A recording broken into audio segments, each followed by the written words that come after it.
Thank you, Thorsten. Happy New Year from my side as well. I hope you can hear me well. Right. Okay.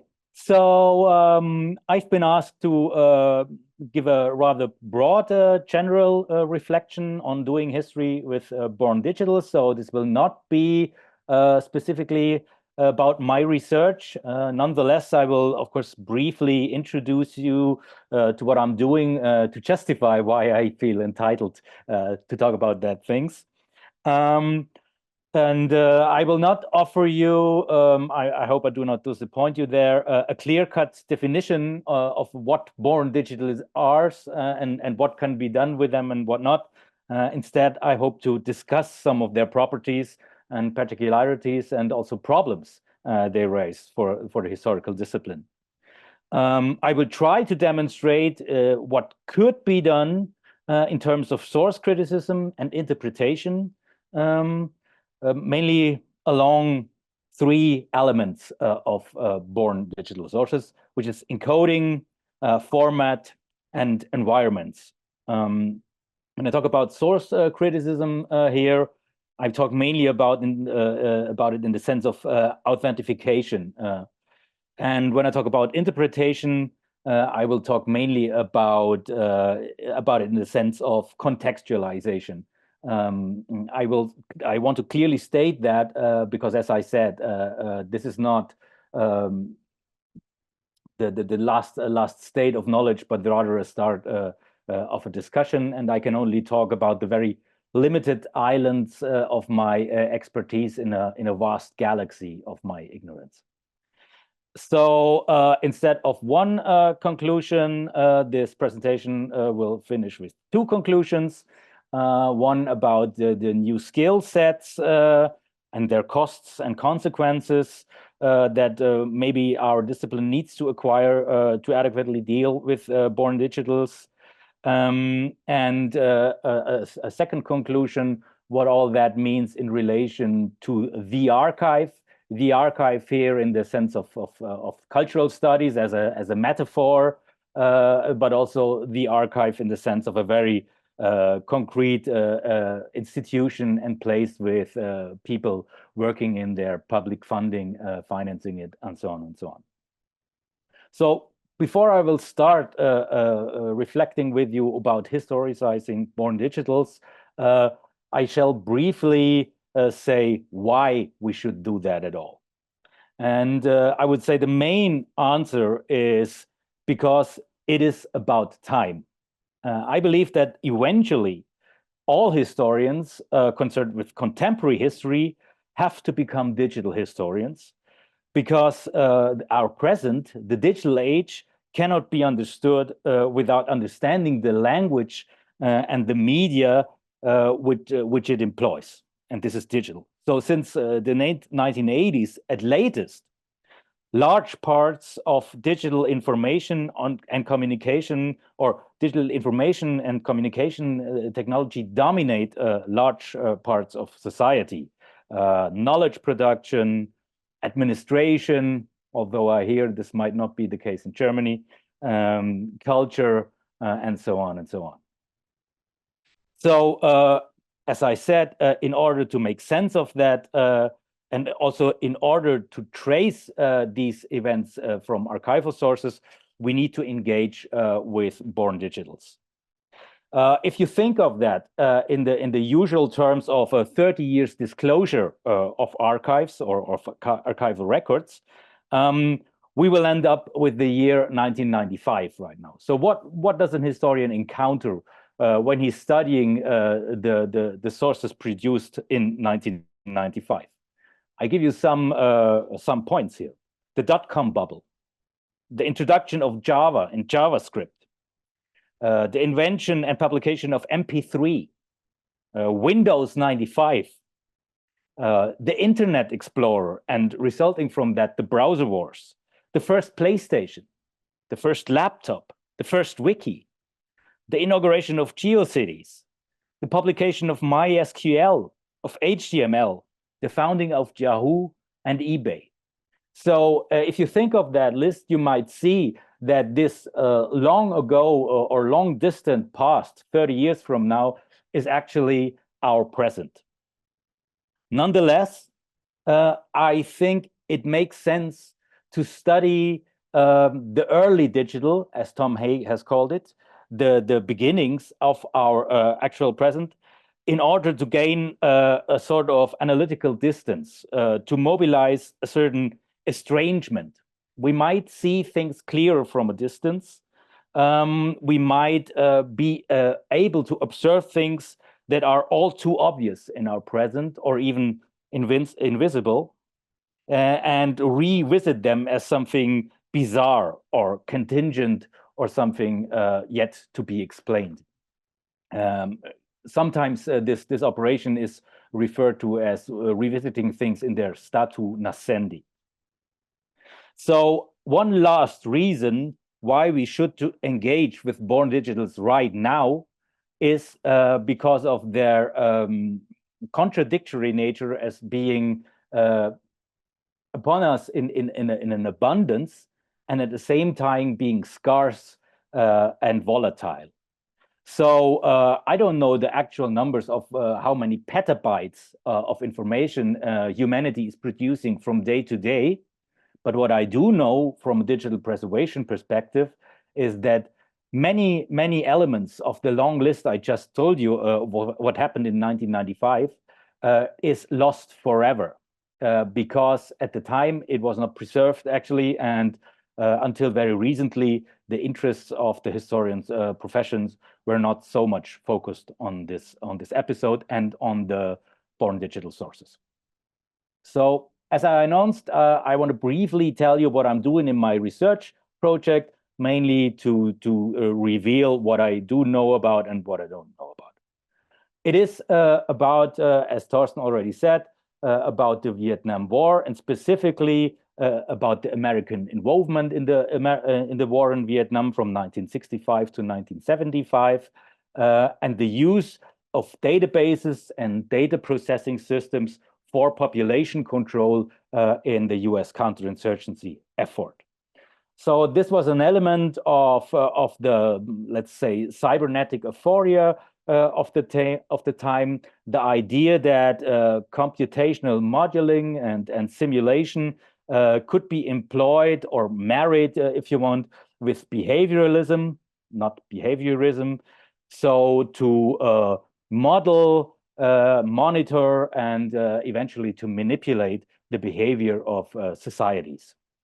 The database systems I investigate are demographic and psychographic. So they are, at the one hand, an inventory of the population of South Vietnam and all the settlements. And on the other hand, they consist of surveys on attitudes and aspirations of this society. The sources I employ for this research are obsolete and obscure at the same time. As many born digitals, I will come to that later, they underwent multiple migrations. So originally stored on 16-track magnet tapes, when the National Records Administrations, the NARA, ingested them, they migrated them on other magnet tapes to preserve them because the originals were already degrading. But the other magnet tapes were also degrading after time, so they had to migrate the data eventually from an obscure format called NIPS to ASCII. And what I have now are traces of these various steps of migrations of the same data sets. What I do not have is software in digital format, or which also wouldn't make sense because the machines, as you can see on these pictures, were IBM 360 systems, of which we do not have that many anymore. Another important body of sources are all kinds of handbooks and manuals, programming manuals, troubleshooting instructions, guidelines, and so on and so on. And I will argue later on that without these complementary documentation, we cannot make sense of born digitals. The interest in my research perspective is socio-technical. So it treats the technical and the social not as distinct fields, but as intermingled and interwoven. I'm interested specifically in the epistemic dimension of this episode, so the conceptualization of the social, the models to work with it. In the technological dimension, so the materials and materiality of the machines and procedures involved, also the reason or the effects of certain formats and formal logics. The social dimension, so the peoples and practices involved. Data processing is not just happening in machines, but as you can see on the picture as well, involves also a lot of different peoples. And last but not least, the political dimension. So what impact did data processing in this specific episode actually have? And to reformulate that into questions, what I'm interested in is, did the political and military elites of the time lie to the American public? Or were they to a certain extent themselves misinformed by the machines or by their modeling? Another question is the McLuhan-Kittler axiom that the format determine the content really true? Can we verify that with the data I have? And finally, what can we know about a historic data processing system and whatnot? And this is what I'm going to talk about right now. Finally, the method I employ, I would call it digital archaeology or media archaeology, and is a combination of reverse engineering the ancient system, critical or source critical conversion of the data, and finally reenactment of the system procedures. So if you're interested in the ongoing research project, check out the website where we meticulously document everything we do, also mistakes and failures. Right. So for the remainder of this presentation, I will talk about born digitals. And as I said before, there are many, many various types of born digitals. I will not talk about digitized material or digiborn material that mimic conventional use, as, for example, text, images, audio, and video, but really born digital in the sense that they're emerged in digital environments for treatment or processing within the same digital environments. So I will not read out all of these various elements. It's more important for me to point out that contrary that what we do in textbooks and seminars with clear-cut and usable definitions, for this audience, I want to emphasize that there is such a great variety of born digitals that maybe the definitions we have lose their ontological powers. So just to show you the fringes, born digitals do not necessarily have to be stored in the computer. If you think of the picture I just showed you, there are literally tons of punch cards, which constitute arguably digital data. So I was talking about that I don't have software in the usual format as an executable, but I do have software in the format of program flow charts or job control cards.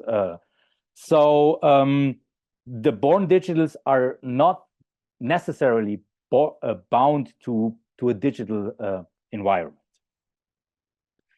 Born digitals do not necessarily have to be limited objects. Rather, they can be transactional. They can be practices. They can be related or embedded with multiple other assemblages.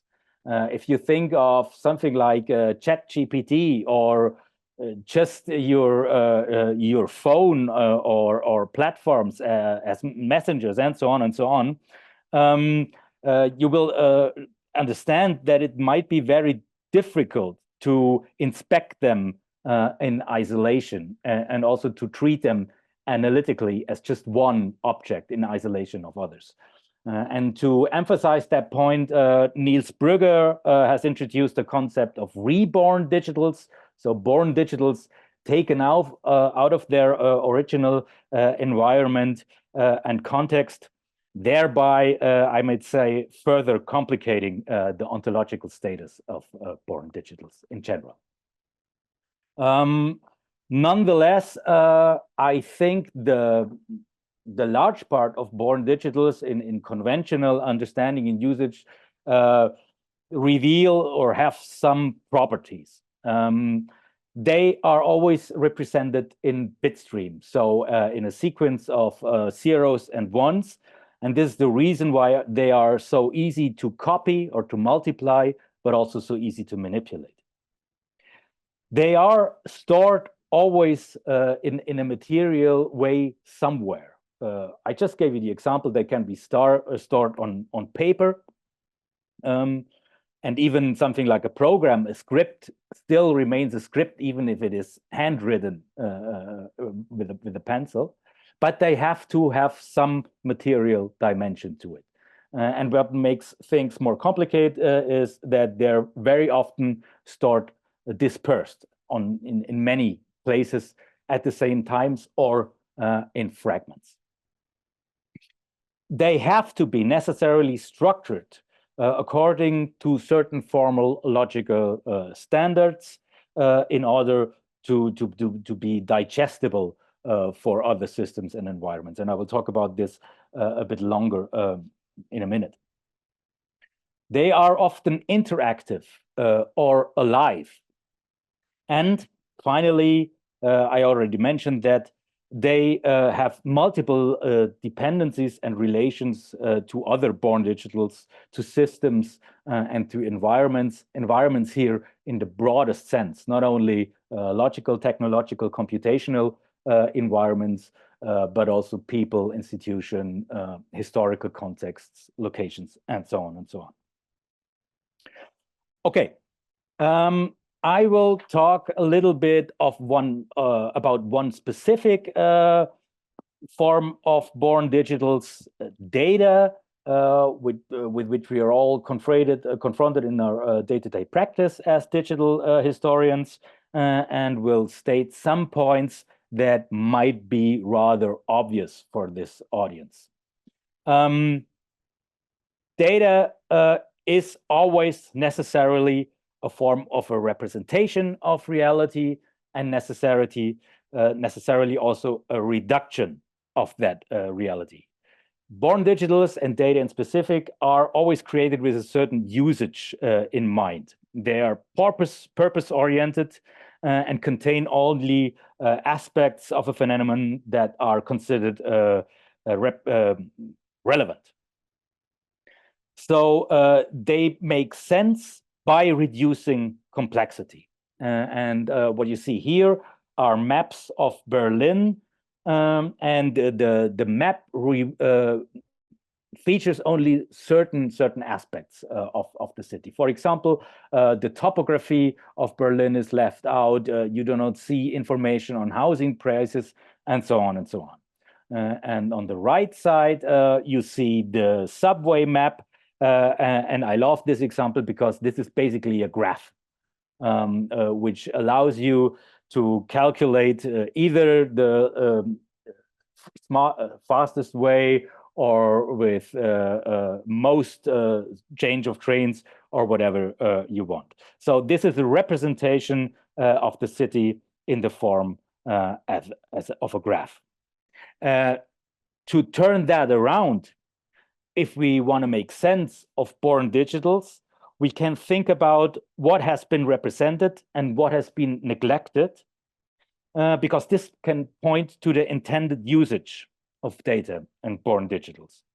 This requires, of course, and I will come back to that point in the conclusion, this invites us to a sort of contrafactual imagination, because we have to compare it against the background of what other formats, what other representations would have been possible or imaginable. A further element of born digitals, and specifically data, is that they have to adhere to a certain encoding. Again, I'm preaching to the converted here, but it's nonetheless important to state that the lingua franca of all born digitals is the bit stream of one's zeros, but the sequence and order is contingent. There can be various encoding formats, they can vary, and the encoding serves the different requirements.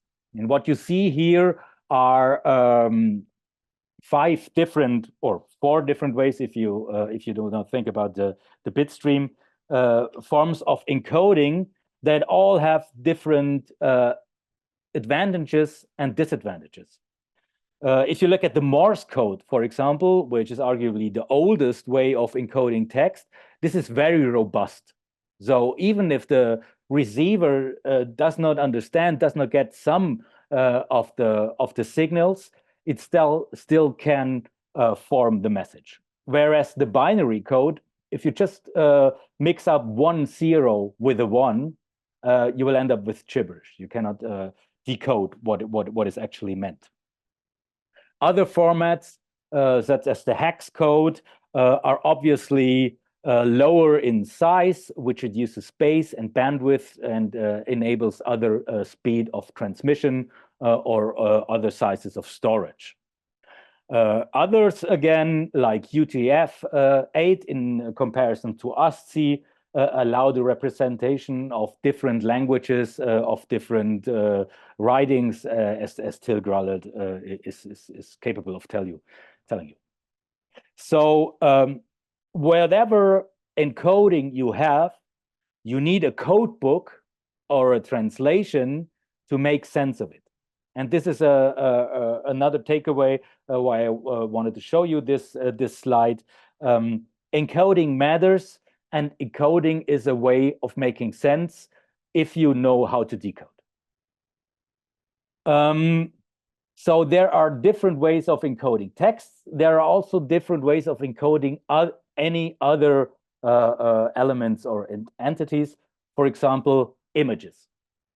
So if we want to encode a circle here, which some of you might want to do because you're playing Minecraft or something like that, there are different ways to transmit this picture. And one way would be to represent it as zeros and ones on a 16 times 16 grid, as you can see in the middle. And we could transfer it just as a code 0 0 0 0 0 1 1 1 1 1 1 0 0 0 0 0, and so line to line to line to line to line, and reassemble it at the receiving end if we transmit it. Because this is a 16 to 16 grid, we can also represent this as bytes. So each line would consist of 2 bytes, and this is what you see on the right side, which obviously reduces the size. And as you can see, there is a symmetry which would allow us to compress this representation even further on. Why I show you this rather simplistic example is because this allows me to show you another way of represent images, a circle in this case, as code. So instead of having a bitstream representation of the actual image, I can also transmit or store sort of an instruction how to reconstruct the same image. And this is, I don't know how old the audience here is, but this is the code to paint a circle in BASIC. I had to learn that in school. And I think the lack of IT people in Germany right now is due to BASIC, forced BASIC in school, because this really frightened a lot of people. So this is the way to represent a circle. My teacher used to say, that's simple, isn't it? I don't think it is, but it helps us to understand that some born digitals are actually algorithms, even if they might look like data to us. So, of course, all code is data, but some data is code. And this is the case, for example, with MP3, which is not a digitized version of some soundbite, but actually an instruction to rebuild the soundbite with a MIDI interface. This is also the case for PDFs, which are not kind of a photo or a copy of the pages we have, but rather algorithmic instruction how to reconstruct a given image. And these instructions are always present, also the structure and the format are always present in the metadata. So one element of born digital criticism or source criticism of born digitals is to have a look in the metadata if they are there. This is also a place to check for authenticity, manipulation, and so on and so on. Most metadata are generated by the system, but they can, of course, be manipulated if you know how to do. This is the example. This is an EXIF tool inspection of the subway map I just showed you. It's not very, very interesting, but at least it reveals the date of creation. So 10th December 2004, not so old. And it also reveals the application it was created in. So Adobe Illustrator, and it also says that it runs on a Windows machine. And I hope you can imagine that with metadata such as this, we can make some assumptions about the origin, about the authenticity, or the context of a born digital object.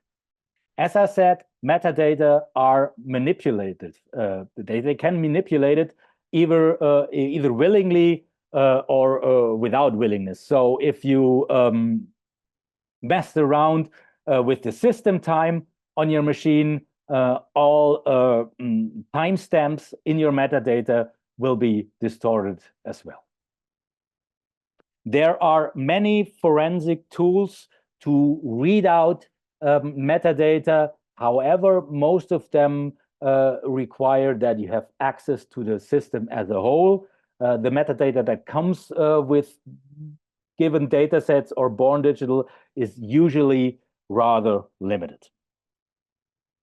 Metadata information necessarily always contain information about the format. And format is something different than encoding. As I said, encoding is just a sequence of zeros and ones, and in Europe, for example, it doesn't make much difference if you use ASCII or UTF-8 to represent text. Format is the structure of a given file. In order to be recognized by a system, files have to adhere to certain structures, and they need to be consistent. So if you, for example, look at a single row of an Excel file, in the bit stream, where it is called a record, you need to have information about the record type, the record size, and the data that is specific to that record type. And this stream you can find that in almost any file types. So since the 1970s, 1980s, file types need to be self-descriptive, so they need to contain some information about the time, size, and data format they contain. And I can show you this again with the same PDF, the subway map from the Berlin Transportation Agency. So I inspected it in a hex inspector, and what you can see, the type is specified in the header, and then relatively fast there is the xref table, which references all objects within the PDF. So this is sort of a database in the file, which lists everything that is in the body, and all PDF files have to adhere to that layout in order to be recognized as a PDF file. So you might change the file extension of whatever file you have on your machine, but it will not be able to recognize your files if they do not adhere to standardized structures. And I hope it is evident that we can make use of this for authentication of born digitals, and also to a certain extent to contextualize them and situate them in specific cultural, historic, and geographic locations. Again, via the system time, for example, in the timestamps. So one of the most important, if mundane, born digital object of our time is the database. They are ubiquitous. Excel is just one example. Databases are everywhere in our operation systems, in web pages, servers, in our email clients, music collections, literature managements, and so on and so on and so on. And what they have in common is they're not just mere containers for data. Very often, they do not even store the data, but rather the addresses that point to this actual storage. But they consist also of a data management system. And if we, as historian, encounter a certain historic data set, as I do in my research, it does not make sense without the database management system. Because there are a lot of questions we are not able to answer from the data alone. We need to know, is this the last version? Which elements, which data sets were updated? When? Who had permissions to do so? So these are questions that are very rarely to be answered from the data alone. Whatever you do, without access to the database management system, you cannot answer them. On the other hand, if you have access to the database management system, you can answer a lot more questions, not only source critical, but also interpretative, because they reveal the data models that have been applied. They reveal, as I said, who has been working with the data, to what end, at what times, and so on and so on. And one problem, as you can see here in the last line, is that very often this database is, as I said before, dispersed on a system.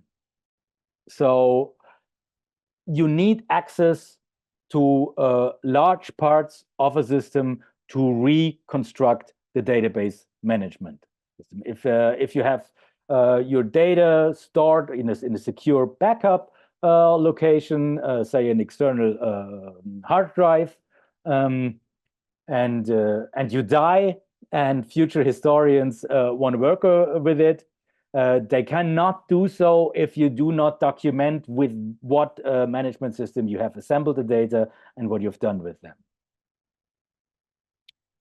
Okay.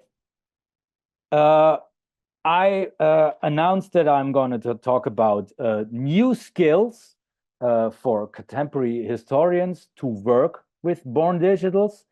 And there's a question mark in the headline, as you can see.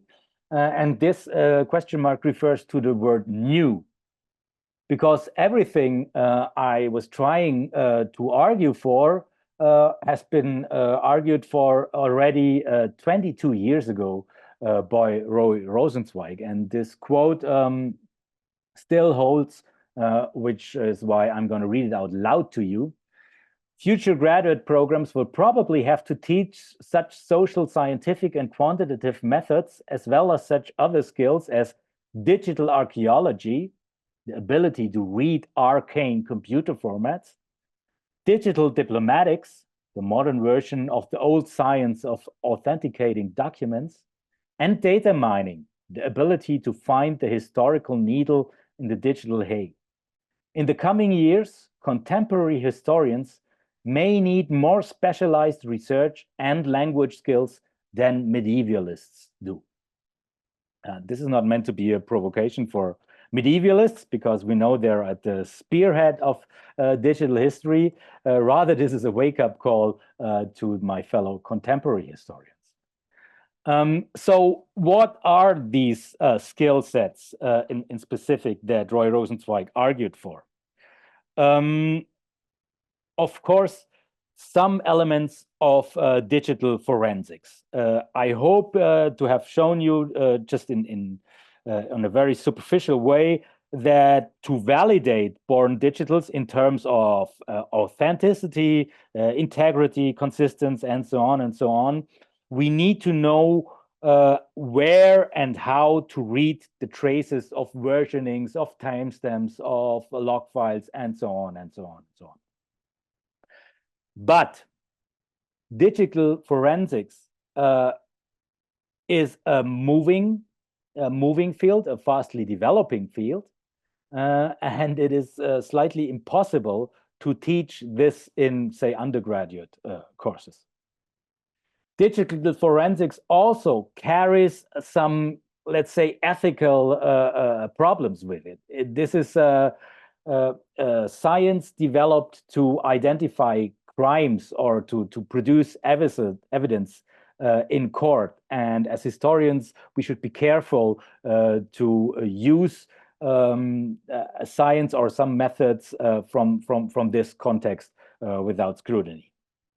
And as I tried to show you, digital forensics in most cases only makes sense if you have access to the entire system.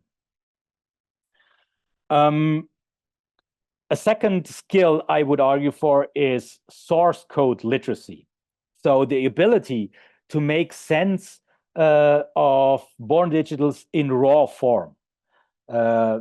Whether you read the hex version with a hex editor, or you think about the binary representation or various encoding formats, the important thing is that you're able to overcome what is represented to you in the screen. So Trevor Owens called this overcoming screen essentialism, which refers to the notion that everything we see on the screen, everything we witness in our interfaces is actually a performance, and what is really happening is behind in the source code. So we need to acquire and eventually teach some ability to read that. Basic statistics, this point has been made several times by others, so I just will mention it here. We cannot scrutinize or establish representativity without knowing what a normal distribution or a Gauss curve or things like this are. A lot of the things I've been talking about are inspired by a school of thought called the New Materialism. So this refers to understanding where things are located in the systems, and that specific formats and storages always have material components to it. I would also argue for the old materialism in combination, because as I showed you, for example, with the subway map drafted on a Windows machine, what systems are used, what tools are used, may allow some further thoughts about the socioeconomic status of the production of born digitals. And in a world of digital and economic inequality, I think we have to think about the interconnections of both. And finally, infrastructural awareness. So being aware of the embeddedness and of the multiple dependencies and relations born digitals have with the system in sense of the computing system, but also the wider, say, universe of networked computing. So this relates also to the archive. And there are, and this is not my opinion, this is the opinion of professional archivists, there are massive problems with digital preservation. Again, something Roy Rosenzweig and others have pointed out 20 years, more than 20 years ago. But if you think of the volume of digital artifacts produced daily, and if you think of the personal and material resources our archives have, you will see the problems they're confronted with. So digital preservation, just very briefly, means keeping 3 redundant copies of each digital born digital object, to update these copies regularly, to migrate them regularly if their formatting has become obsolete, and also to acquire and preserve vast documentation on their usage, on their provenance, and so on and so on and so on. Another problem, which is a function of the huge volume of born digitals, are criteria for selection. So who is to decide what is in public interest, what is of historical significance? The archives we have and we finance as a public have a certain mission that does not capture necessarily what we might want from the archive to preserve of our digital present. Also, the ingestion strategies of archives, also libraries, have to change. If they only ingest what is given to them, they will not keep pace with developments, and they also can develop a certain, bias of interest. So there needs to be a new balance between collection, between public mission, and also the incorporation of citizen science archives. Another problem is the lack of common standards to preserve and also to document born digitals. Premise developed by the Library of Congress and METS are relatively common, but still they are not the only standards, and they're not accepted by all archives. Databases, there is a recent development called CIART, proposed by the Swiss National Archives, although also this standard is not commonly established. So archives have problems how to preserve and also to interlink the things they have. And finally, and I know this is a huge point, so I'll just name it here, archives can only preserve what they own. And proprietary software is a huge problem here. Copyright laws are another problem. So if you have, if you are a victim of Microsoft or Adobe, you don't own that software anymore. You rent it, and you see immediately what that raises as problems for preservation. So what is at stake here? At stake is actually the future of our past. So many traces of our present-day culture and communication, and last but not least, power imbalances cannot be adequately displayed in our archives. Accountability and validation of, let's say, common narratives or narratives put up by the powerful cannot be scrutinized or validated in the future with huge consequences for democratic oversight and also collective learning from history, if you believe that is possible at all. Biases or fake history can become a problem. If you look at the history of Wikipedia or the editor wars about certain historically sensitive topics, you see that our collective memory is vulnerable to manipulation. And so we need the archives to serve as a sort of authentication institution of the historical record. And last but not least, the data that is out there on the web is the fodder of generative AI, as all of you know.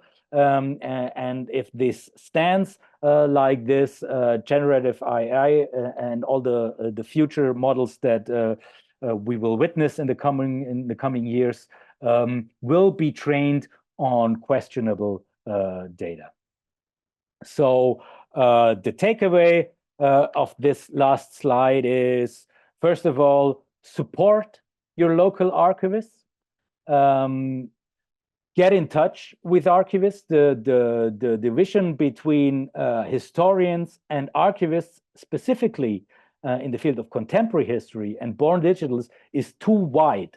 As I said, these people are dealing with these problems since 20 years. It cannot be possible that there is any conference, any workshop about contemporary history or digital history without archivists and librarians involved. And secondly, become an archivist yourself. Things like Git, versioning systems like Git or anything else allows you to leave traces of your digital present on your digital activities. Support citizen science activities, contribute to them, and help to make sure that our digital present will be accessible and analyzable in the future. So this is all about from my presentation. I have assembled some literature that has inspired and motivated me. I will make these slides available via the blog, and so you can check out this stuff later. And of course, I'm very happy to continue this discussion right now and afterwards in written form via these channels. Yeah, many thanks.